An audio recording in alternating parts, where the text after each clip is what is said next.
नमस्कार दोस्तों, स्वागत है आपका हमारे चैनल राज कोचिंग लिंक पर। आज का क्वेश्चन है, किसी वस्तु को 80 रुपये में बेचने पर उस पर विक्रय मूल्य का 25% लाभ होता है। वस्तु का क्रय मूल्य क्या होगा? तो चलिए इस क्वेश्चन को बड़ी ही आसान तरीका से बनाते हैं। किसी वस्तु को 80 रुपये में बेचने पर उस पर विक्रय मूल्य कितना 25% लाभ होता है। देखिए, यहाँ लिखेंगे विक्रय मूल्य। विक्रय मूल्य कितना है? ये है आपका 80 रुपया। ठीक है ना, कितना है? 80 रुपया। तो विक्रय मूल्य का कितना प्रतिशत लाभ होता है? ये 25%। लाभ कितना हो रहा है? यहाँ लाभ लिख लेंगे, लाभ रहा आपका 25%। ठीक ना। अब देखिए, लाभ निकालेंगे। लाभ बराबर हो रहा है 80 का विक्रय मूल्य का, यानी विक्रय मूल्य का ही 80 का 25%। ठीक है। फिर देखिए, 80 लिखे का मीन्स गुना 25% को हटाएंगे तो बटा बजा आपका 100। ठीक है।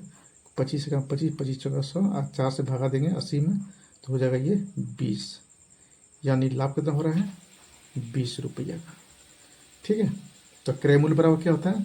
तो क्रय मूल्य बराबर हमको जानकारी है, क्रय मूल्य बराबर आपको हो रहा है विक्रय मूल्य घटा लाभ। ठीक है। तो विक्रय मूल्य कितना है? विक्रय मूल्य 80 रुपया, 80 लिख दिया। लाभ कितना निकला है? 20 रुपया, तो माइनस कर देंगे 20 रुपया। तो क्रय मूल्य कितना निकलेगा? 80 में 20 घटाते कितना बचेगा? ये बचेगा आपका 60 रुपया। 60 रुपया क्रय मूल्य कितना निकला? क्रय मूल्य आपका निकल के आ गया 60 रुपया। ये आपका आंसर हो गया। ठीक है। इसी क्वेश्चन को हम शॉर्ट ट्रिक से बनाएंगे। देखिए, विक्रय मूल्य दिया हुआ है तो विक्रय मूल्य पहले लिख लेना है। ठीक है। कितना है? 80 रुपया। ठीक है। लाभ दिया है कितना? लाभ दिया है 25%, इसको भी लिख लिए। ठीक है। अब देखिए, क्रय मूल्य निकालेंगे तो क्रय मूल्य बराबर आपका होगा, देखिए 25% लाभ हो रहा है तो क्या करेंगे? 100 में 25% घटाएंगे तो कितना बचेगा? 75%। ठीक ना। तो यहाँ लिखेंगे 80 गुना 75%। ठीक है। तो फिर इसको लिखेंगे 80 गुना, इसको घटा 100 में 25% घटा दिए तब यह 75% आई है, ध्यान देना है। ठीक है ना। प्रतिशत को जब हटाते हैं तो बटा में लिखेंगे यहाँ 100। ठीक है। बटा में क्या लिखेंगे? 100। अब देखिए, 25 दिया 75, अब 25 चौका 100, अब 4 से भागा देंगे 80 में हो जाएगा ये 20। अब 20 गुना 3 करेंगे तो कितना होगा? ये हो जाएगा 60। ये आपका आंसर हो गया। ठीक है। इसी तरह एक और उदाहरण देखते हैं। देखिए, क्वेश्चन है, किसी वस्तु को 120 रुपया में बेचने पर विक्रय मूल्य का 20% लाभ होता है, तो क्रय मूल्य ज्ञात करें। तो चलिए इसको भी उसी ढंग से बनाएंगे।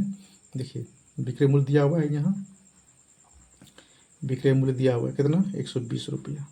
तो 120 रुपया लिखे। ठीक है। विक्रय मूल्य का कितना 20% लाभ हो रहा है? लाभ कितना हो रहा है? लाभ रहा आपका 20%।